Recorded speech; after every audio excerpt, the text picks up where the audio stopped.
Welcome to the CompTIA A+ 220 1101 or Core 1 exam, Adaptive 2.3 Wireless Networking. Wireless networks have become almost commonplace in our homes and businesses, and we've almost come to expect that when we walk into a restaurant or a conference room, that there will be a wireless network available to use. The standards for these wireless networks come from IEEE LAN MAN Standards Committee. This is the IEEE 802 committee. And the wireless networking part of this committee is the 802.11 standard. But as you're probably aware, there are many different wireless standards. And in this video, we'll stop through each one of those 802.11 standards. Instead of referring to these as 802.11 wireless networks, you'll often see this abbreviated as Wi-Fi networks. This is a trademark from the Wi-Fi Alliance, who's responsible for testing the interoperability of all of those different wireless devices. The first standard we'll look at is one from the very beginning. It's the 802.11a. This one is the very first wireless standard that was released back in October of 1999. It's a standard that operates exclusively in the 5 gigahertz frequency range. It can use other frequency ranges with special licensing, although these days you don't see very many 802.11a networks still around.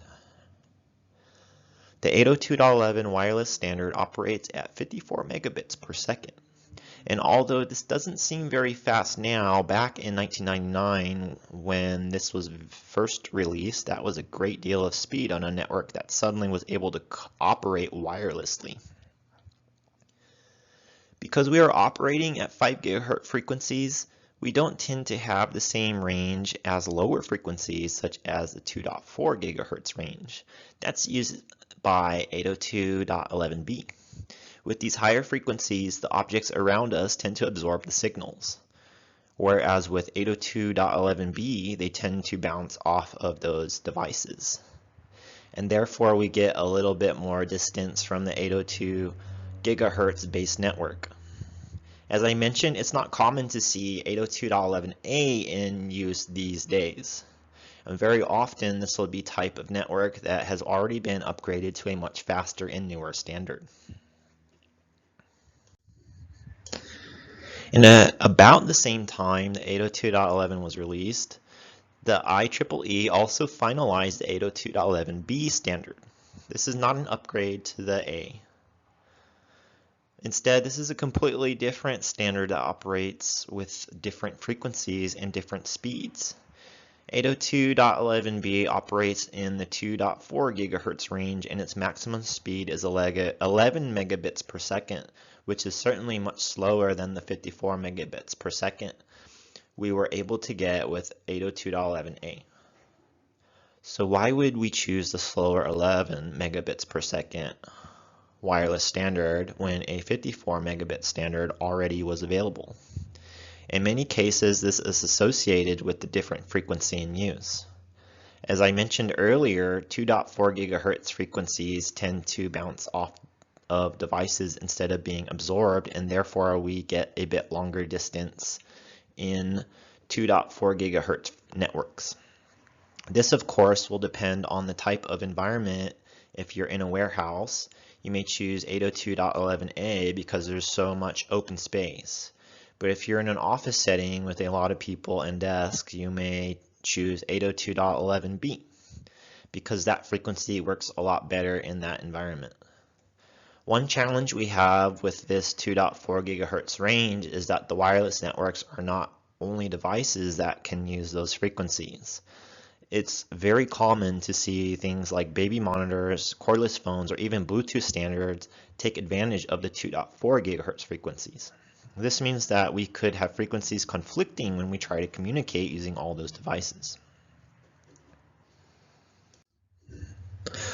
One of the first upgrades available to these 802.11b networks was the standard of 802.11g. This was first released in June 2003 timeframe.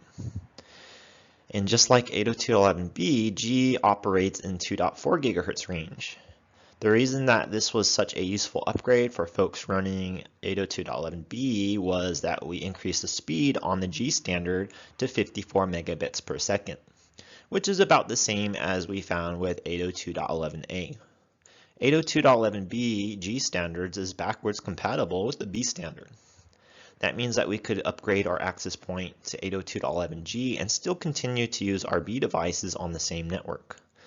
And although 802.11g operates at higher speeds, it still suffers from the same frequency conflicts that we have with the 802.11b because all of these devices will be using 2.4 gigahertz frequencies.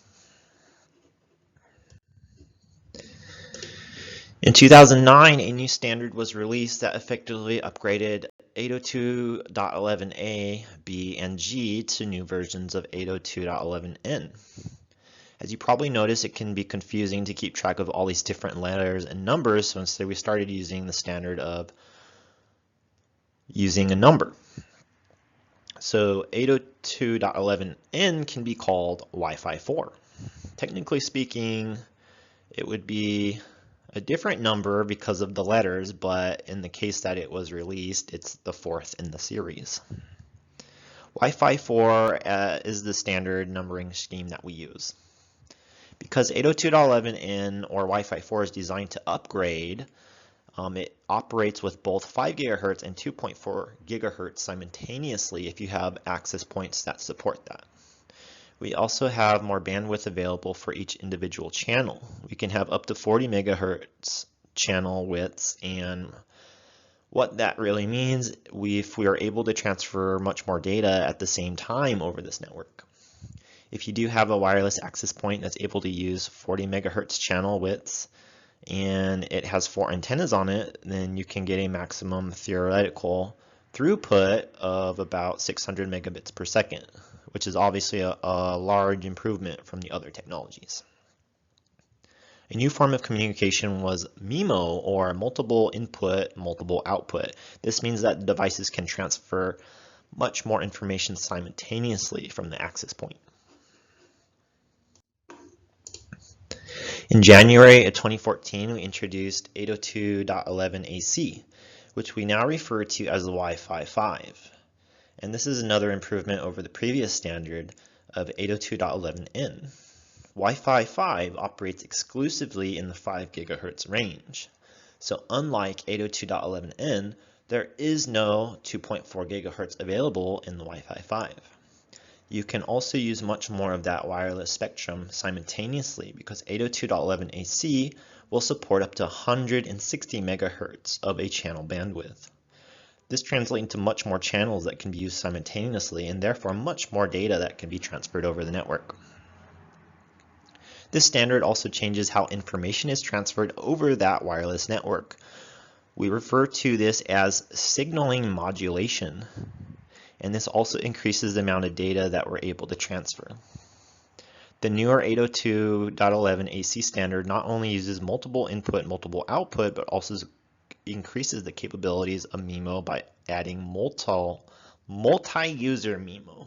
So multiple users could be communicating over multiple input and multiple output simultaneously.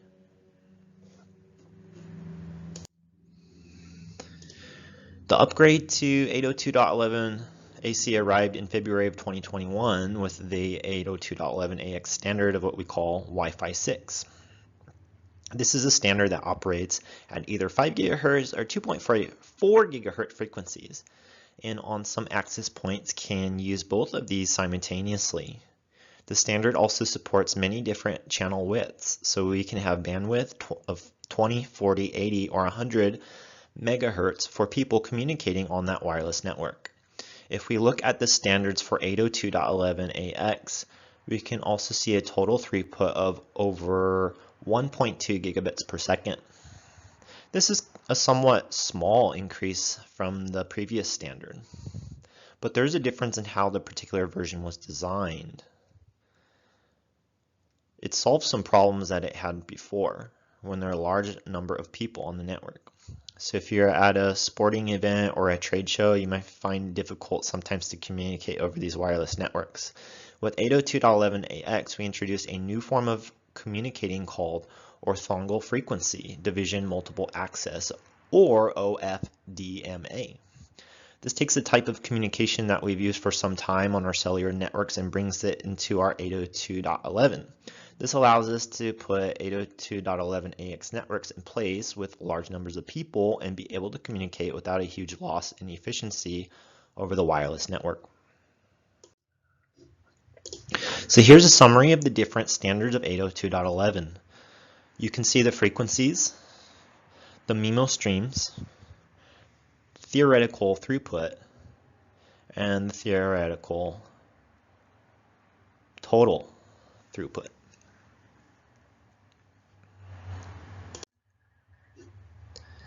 If you purchase an access point, bring it home, plug it in, you'll probably get a range about 40 or 50 meters if you're using the built-in antennas.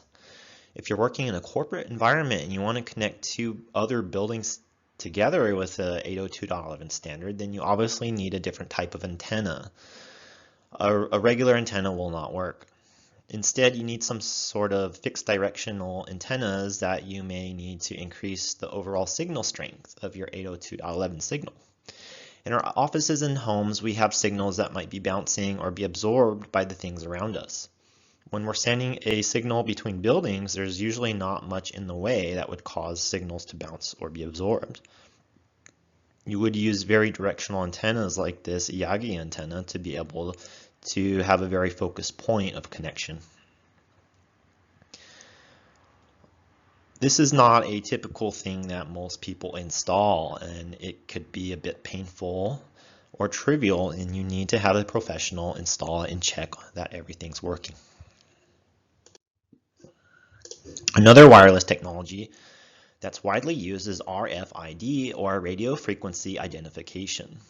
If you have access badge that unlocks a door or a sensor, then you probably have a RFID inside of that badge. If you're in manufacturing, you have to keep an assembly line going, or you need to keep track of inventory, then you're probably using RFID as well. We can use it at home to keep track of our pets, and we can easily scan and find where they are. This is one type of RFID tag.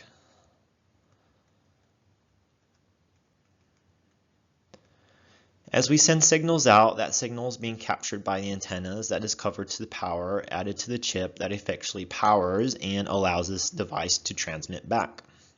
Although there's one way to communicate via RFID, there are other RFID tags that do have a power source. We refer to those as active or powered RFIDs. So we're at the end of Objective 2.3. Here's a pop quiz. Why is the 802.11b preferred over 802.11a? A, B is faster. B, A is slower. C, B has bouncing. Or D, A has absorption. And the answer is that C, it has bouncing. The signals will bounce around instead of being absorbed, so it's usually preferred over 802.11a. Thank you for watching.